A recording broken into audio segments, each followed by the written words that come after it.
Mon objectif est d'envoyer un courrier à un groupe de personnes. Ici, un groupe de personnes, en fait, par exemple, des personnes qui étaient à une réunion quelconque. Le problème, c'est que je vais créer une requête pour isoler ces personnes et les adresses de ces personnes, puisque l'objectif est d'envoyer un courrier.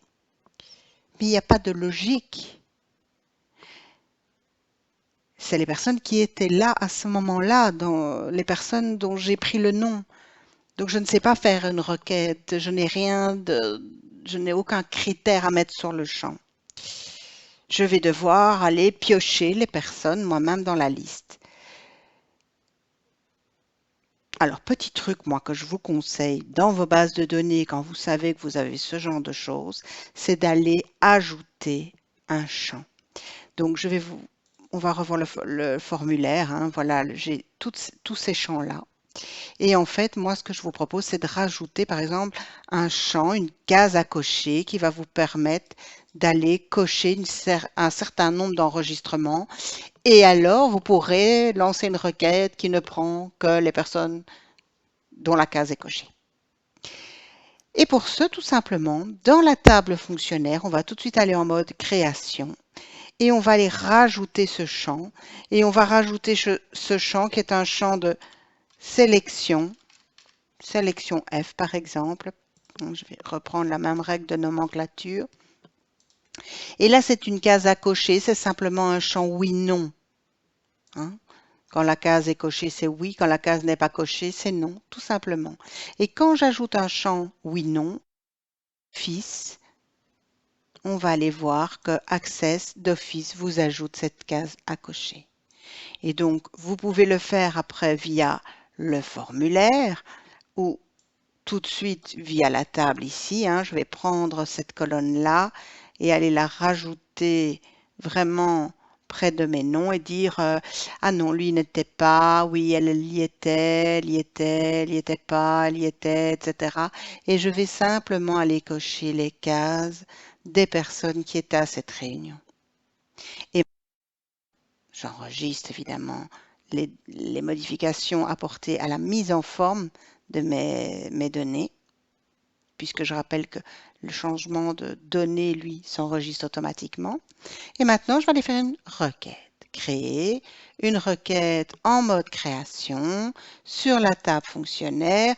Le but étant de le réécrire plus tard, il me faut tous les champs nécessaires à un courrier, le nom, le prénom, la rue, la localité, pourquoi pas le sexe de la personne de manière à pouvoir personnaliser mon courrier et évidemment ma sélection et il me faut que la case soit cochée, donc il me faut que le vrai faux soit vrai. Vrai, oui, vous pouvez faire mettre ce que vous voulez. Je vais afficher et je vois que je n'ai que les personnes dont les cases sont cochées. C'est bien ce que je veux. Je vais entrer ma requête.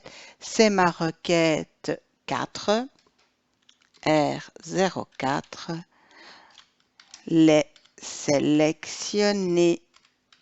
Et voilà. Et maintenant, si je veux les personnes sélectionnées à tout moment, on voit, c'est une requête de sélection ici, hein, donc je n'ai qu'à aller chercher ma requête 04, les sélectionner, pops, et ils sont là. Alors, dans la partie rapport et états spéciaux, on voit comment faire ce courrier.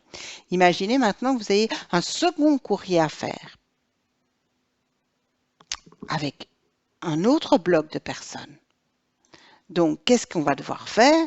C'est désélectionner ce qui était sélectionné pour pouvoir en resélectionner d'autres. Alors, je ne vais pas m'amuser à désélectionner tout moi-même.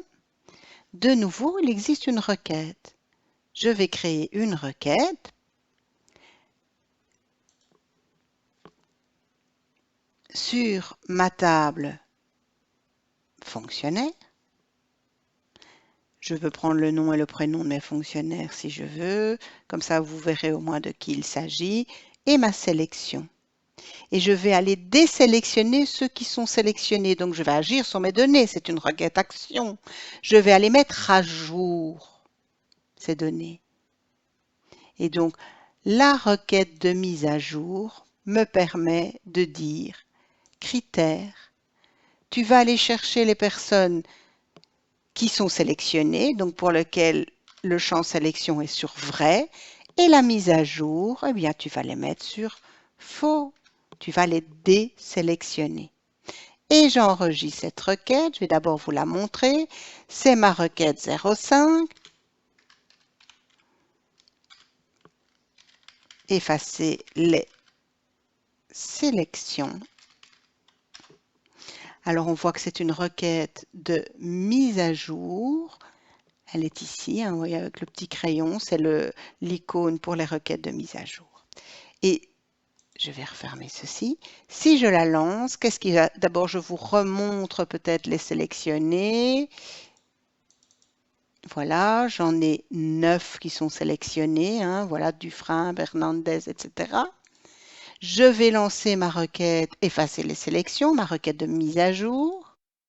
Vous allez exécuter une requête de mise à jour qui modifiera les données. Oui. Vous allez mettre à jour 9 lignes. Oui. Et c'est fait. Et c'est fait. Donc, si je lance maintenant ma requête qui me reprend mes sélectionnés, je n'ai plus personne. Mais dans Fonctionnaire, je retrouve les personnes qui étaient sélectionnées, qui ne le sont plus, et je suis prête à aller en sélectionner d'autres pour effectuer autre chose, hein, et aller les rechercher, les extraire de ma base. Et quand j'aurai fini le travail, eh bien, de nouveau, je relancerai ma requête de mise à jour qui enlève mes sélections. Et voilà. Dernier type de requête, action. Les requêtes de mise à jour.